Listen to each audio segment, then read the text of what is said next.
So I'm 33. Brown hair, beard. I wear glasses. I'm partially sighted myself, and I'm trying to lose some weight, taking advantage of the confinement. So I won't get into that. And well, I will then also audio describe my presentation. I prepare a little presentation to guide you through. I must say that you are very brave to have this discussion about legislation at 3:30 in the afternoon. So I hope I will make it as digestible as possible. If you don't mind, I will switch off my webcam so I can follow well the presentation. I will try to, as said, I will try to make it as understandable as possible, because in the recent years we managed to get a lot of work done in accessibility in the legal framework of the European Union. I will go through it, but for those who don't know, the European Disability Forum, we are the NGO that brings together the European disability movement. So our members are those European organization representing different disability groups, such as the European Blind Union, the European Union of the Deaf, Autism Europe, Inclusion Europe on people with intellectual disabilities, and also those organizations at national level representing the disability movement in their countries. So we try to influence the work of the European Union, the difficult world of the politics at European level, representing the interests of 100 million persons with disabilities, and making sure that the EU and the member states actually implement the UN Convention on the Rights of Persons with Disabilities. So talking about the convention, just as you know, is the first international human rights treaty that actually recognizes access to information and communications technologies as a fundamental right to be protected and ensured for persons with disabilities. And it mentions accessibility not only as a precondition, so it's a precondition to enjoy any of the rights included in the convention, but also is mentioned in a standalone article on accessibility, Article 9, but then in other important articles such as the freedom of expression and Article 30, in which we have access to audiovisual media services. So I won't talk about all the legislation in which we have been active in the past years. As mentioned, the EU has finally caught up when it comes to ensuring a coherent and harmonized, so every country taking a similar approach to accessibility in different areas. The first legislation that was adopted is the Web Accessibility Directive, which tackles the accessibility of public sector websites and also mobile applications. I won't talk much about it today.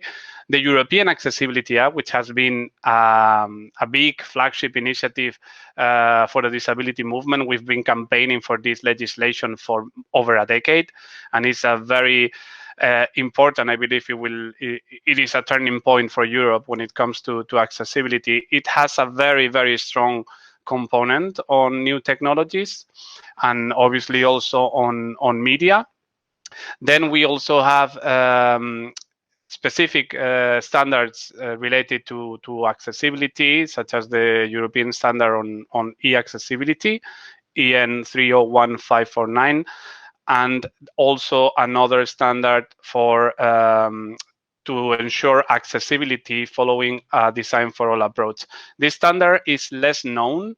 It's not as known as the previous one on e-accessibility, because that standard on e-accessibility is the one that includes the famous WCAG to make website accessible, and also requirements for digital documents, for self-service terminals, for technologies with video capabilities, and so forth. But this other standard on design for all is very interesting, as it includes recommendations and requirements for any kind of organization to ensure that they have a universal design approach, which in Europe we call it design for all approach.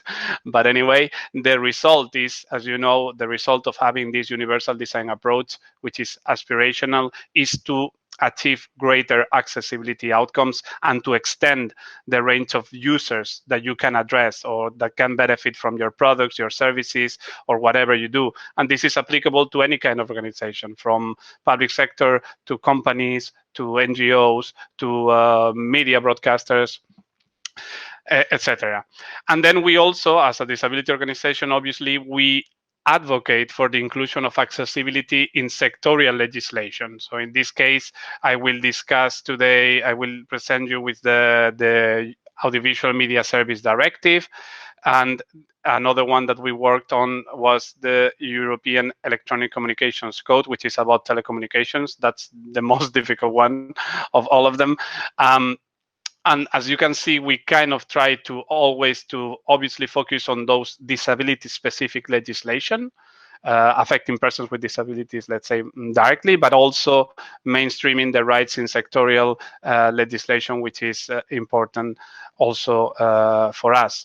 And in the end, our advocacy regarding accessibility is to ensure that this is a core aspect of the technologies.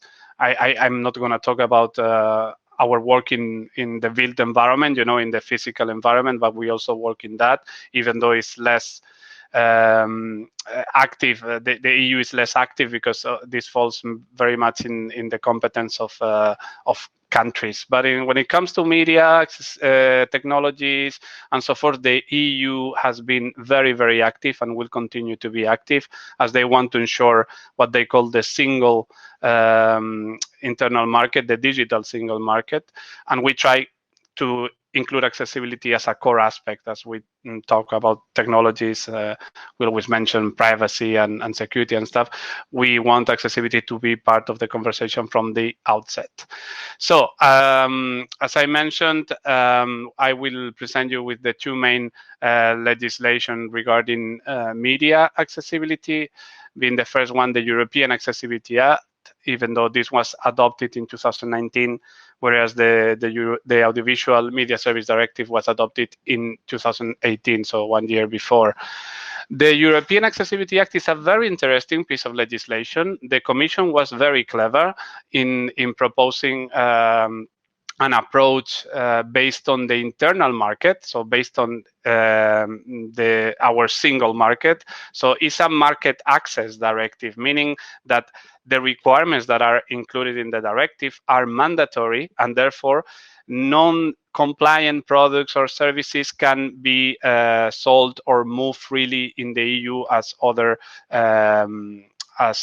products. I mean, if you look at the products that you usually find this CE mark, and now the CE mark will also, which proves that the product is compliant with European legislation. Now the CE mark also will also represent that the product, if covered by this legislation, is also accessible to persons with disabilities. So the Commission was very clear in this approach, because if they would have based this legislation on anti-discrimination, for example, then they need unanimity by member states, and usually member states are very, very difficult to convince to advance on things, unfortunately.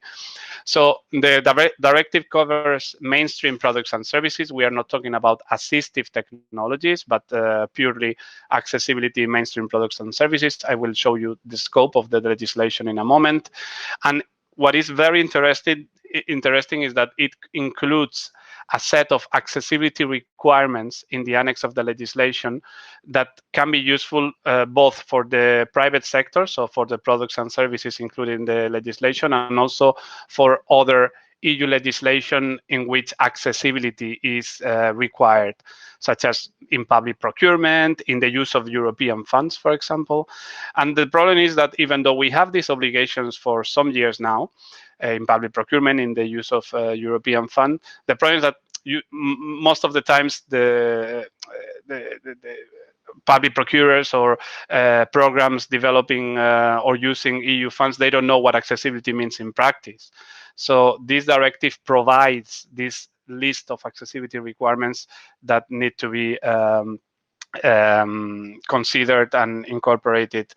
It also includes some exceptions for micro enterprises, the potential exception when accessibility constitutes a disproportionate burden to the company, to the organization, or it fundamentally alters the product itself.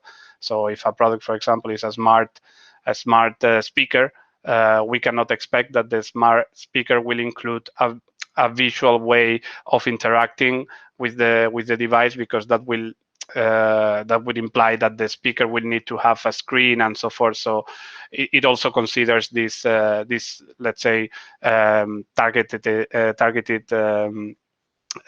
products. The directive, and this is very important, will make use, because it's not ready yet, of harmonized standards. I know Pilar is also very keen on standardization. I'm as well, even though sometimes we struggle very much. But standards are fundamental. They are crucial because they provide the technical requirements to comply, to actually demonstrate that you comply with the legislation.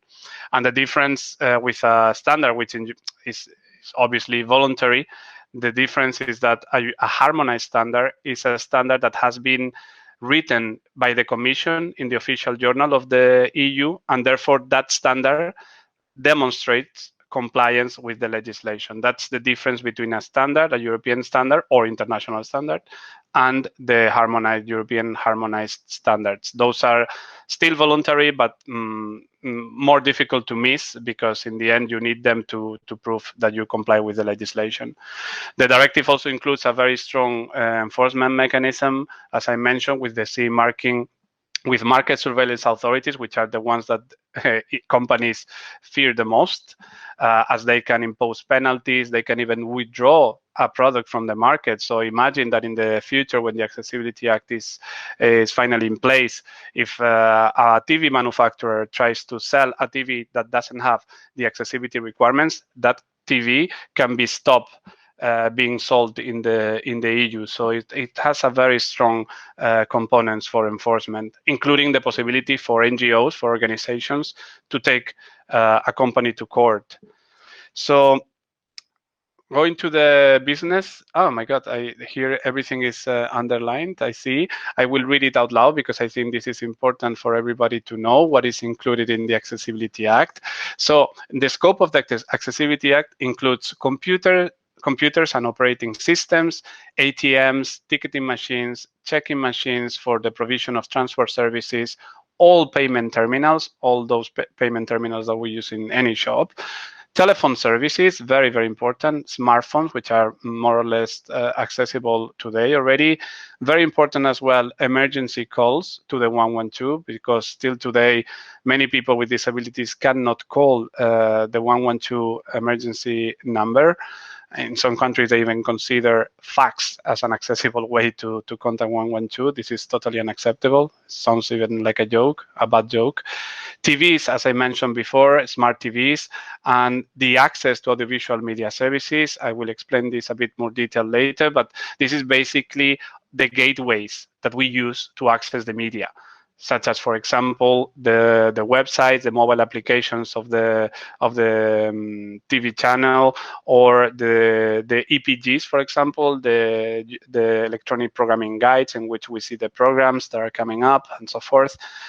Consumer banking services are also included in the directive. E-books, so all e-books sold in the EU will need to be accessible, and e-readers such as Kindle, for example. E-commerce, this is a very important one, because e-commerce is absolutely, I would say, like all of the websites and mobile apps, because in the end, all of them, almost, they try to sell you something. So as soon as they try to sell you something and they have a way to buy things, they will fall under the category of e-commerce. And then certain elements of transport services. Again, this was the member states that said no to regulating the accessibility of, for example, urban or suburban transport services, but there are some things that are indeed covered by this directive, such as the websites, the mobile applications, or the checking machines, for example. And as I mentioned before, this directive also complements other EU legislation, such as the public procurement or other regulations for the funds of the EU. Very briefly, the directive, as I said before, it includes this list of accessibility requirements, which you can find in the Annex 1, Annex I of the directive. Then you have other annexes interesting to check if you want. The Annex 2 is with examples to guide implementation, and then different other annexes in, which I won't discuss today because they are not as important for today's conversation. But I wanted to give you a little bit of a taste of what kind of accessibility requirements are laid down in the directive. By the way, I didn't mention it before. I mean, we call it European Accessibility Act, but in the end, it's a directive. Same goes for the code. The European Electronic Communications Code is a directive as well. I mean, the EU loves to make things more complicated, but in the end, these are all directives. So the accessibility requirements of the Act are basically functional, meaning that they provide the objective of the accessibility requirement without specifying the solution. So, for example, a general requirement can be about the information of a product to make the information available in more than one sensory channel. So, for instance, if you provide the information in written, that's visual, you will need to provide it in tactile. If we think of, for instance, an ATM, for example. If something is written, you will need to add the alternative either in audio or in tactile by braille, for example, or to present the information to users in ways that they can perceive, for example. When it comes to the user interface of a product, let's say a computer, for example, the example I brought here was when the product is audible signals to convey information, indicate an action, or require a response or identify element, it shall provide an alternative to audible signal, meaning, so if you provide something in audio, you will need to provide it in by written or other ways to convey the same possibilities. And to demonstrate, as I briefly said before, to demonstrate compliance, the manufacturers or the service providers covered by this legislation will need to use, or they will be encouraged to use harmonized standards, or if we don't have harmonized standards, the Commission can issue technical specifications, which will serve the same purpose in the end, but bypassing the European standardization organizations. More concretely, on media accessibility, I brought these specific requirements because the annex includes general requirements and also more specific requirements. And specific requirements when it comes to the audiovisual media services, so the access to these audiovisual media services, includes providing electronic programming guides, which are perceivable, operable, understandable, and robust, and to provide information about the availability of accessibility. So we can foresee a future in which the EPGs will not only be accessible, but will also inform the users which programs are audio described, which programs are subtitled, which programs are include sign language interpretation, for example. And then another specific requirement will be to ensure that the accessibility components, so the access services, the four main access services, audio description, sign language interpretation, subtitles for the deaf and hard of hearing, and spoken subtitles, they are fully transmitted with the adequate quality for accurate display and synchronized with the audio and video. And I don't see the rest because actually the bar here, I cannot see it. Anyways, so to control also these access services. So as you can see, the accessibility app will make sure that the access to the audiovisual content is accessible.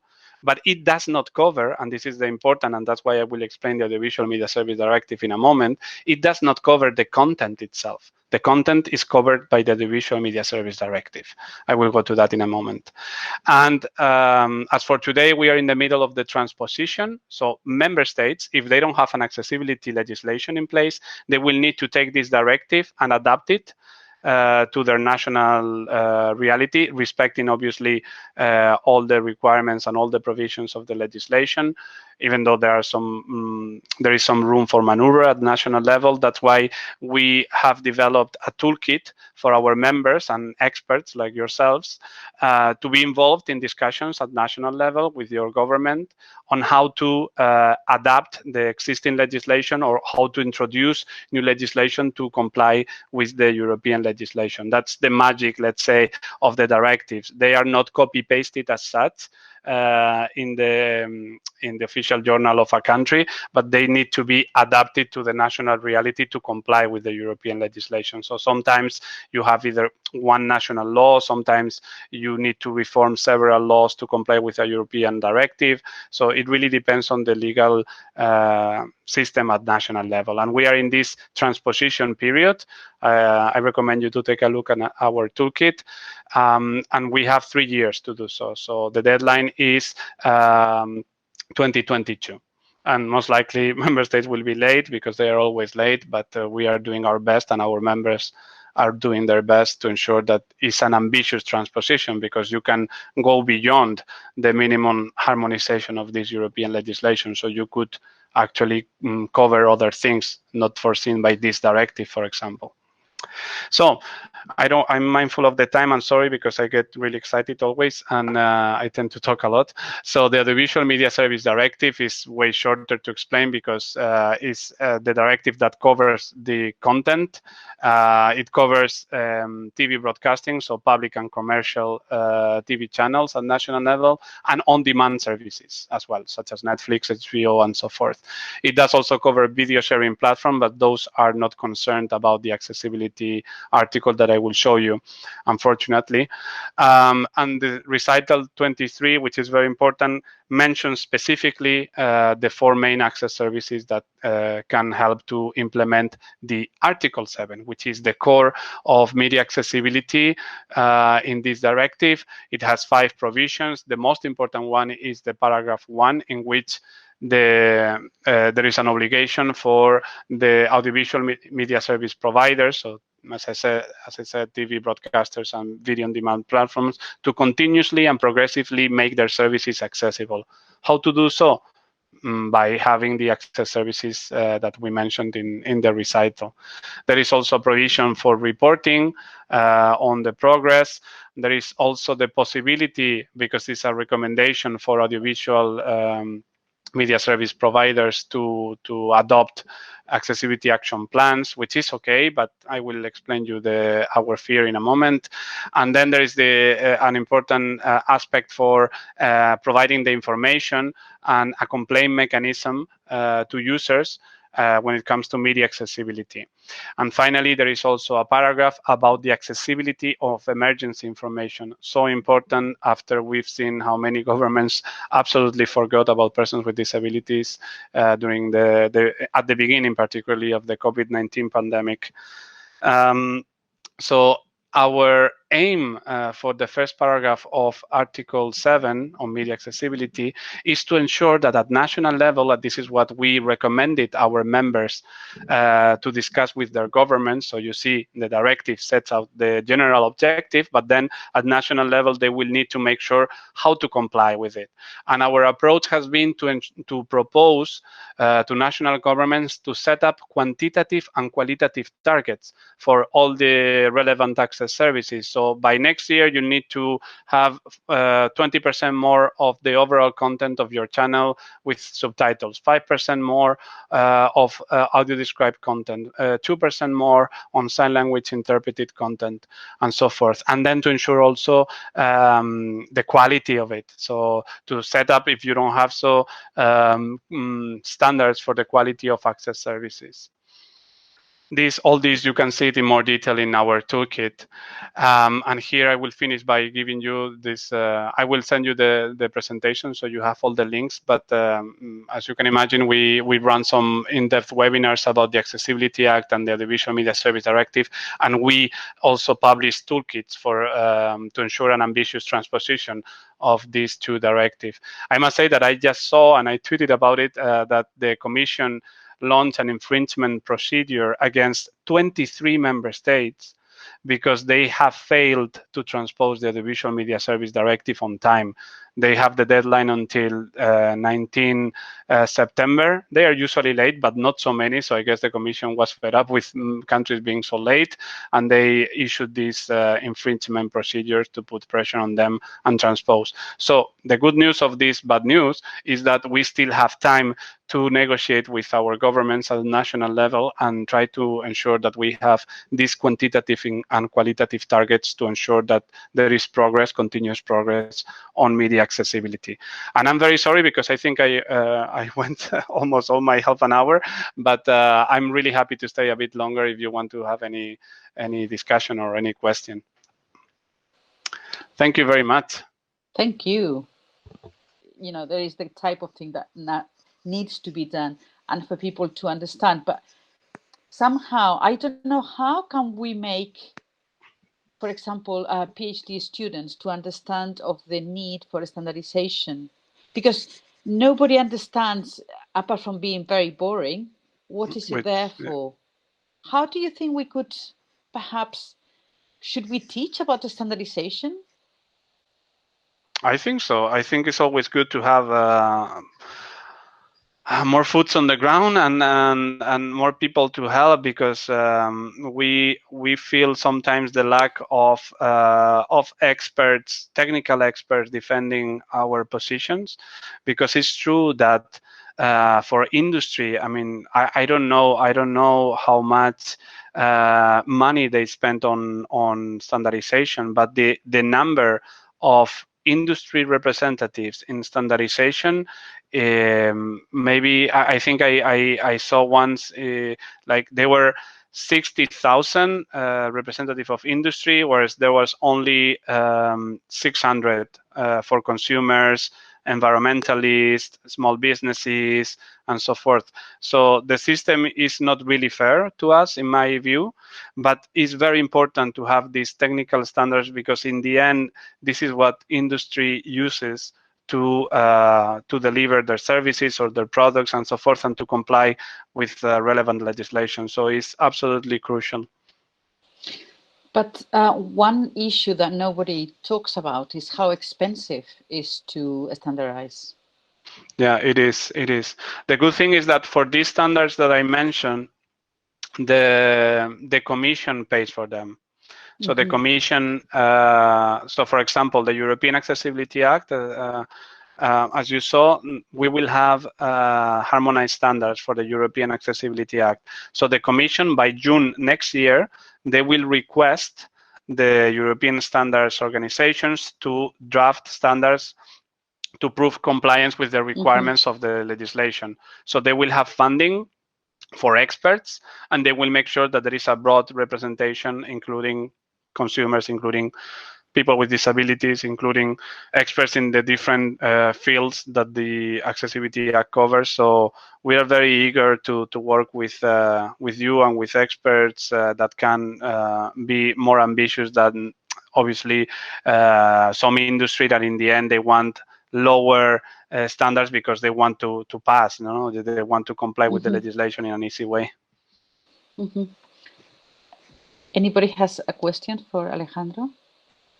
Yeah, it's a very easy. I do agree that we need more people in standardization, but for me personally, one of the problems is to enter into the standardization language, which sometimes I think that it's not easy, and I would like to know your opinion on that. Do you think that we want to include more people, more normal people? I don't know, people from the society within the standardization. But how about the language? Is the language of standards accessible? No. No. And I think it's deliberate. They do it on purpose.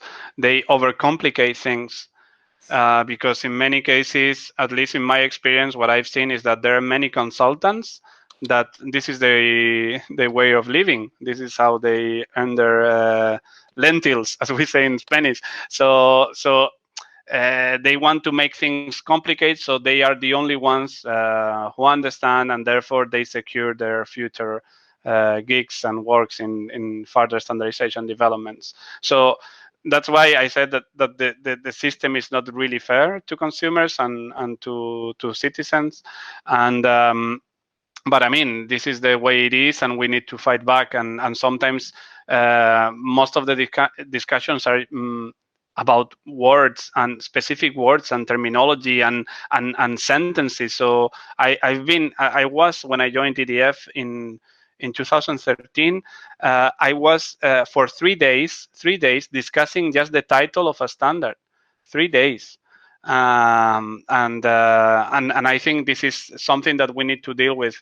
And I was personally very happy to see that the Commission already foresaw that we have these issues in standardization.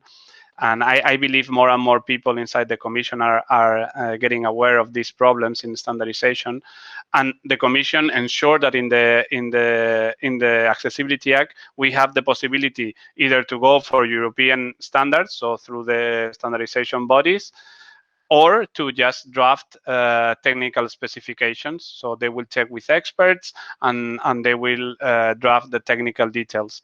So yeah, it's really complicated. It's overcomplicated.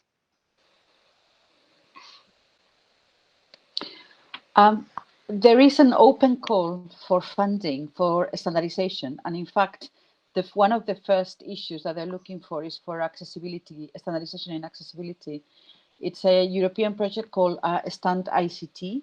I've just put on the chat the link, because you can apply to, for example, money to start a standardization in your country, or to start teaching a standardization in your university. Or if you are part of an industry, you can get money to attend a standardization meetings, for example. So if you are interested in starting a standardization and accessibility standardization, now is the time, and there is funds for that. So, Chris, for example, if you wanted to go to ITU, you can apply for a fund there, and they would send you. You have to tell them your plan for the next 2 years and why you need so X amount of money. I think it's 5,000 per. I don't know. There is a certain rate of funds that you can request, and they would pay for you to go to do accessible standardization in ITU. So that's quite good. Any more questions? Anyone about the fascinating world of legislation and standardization? Estela, more. Yeah, I have one last question.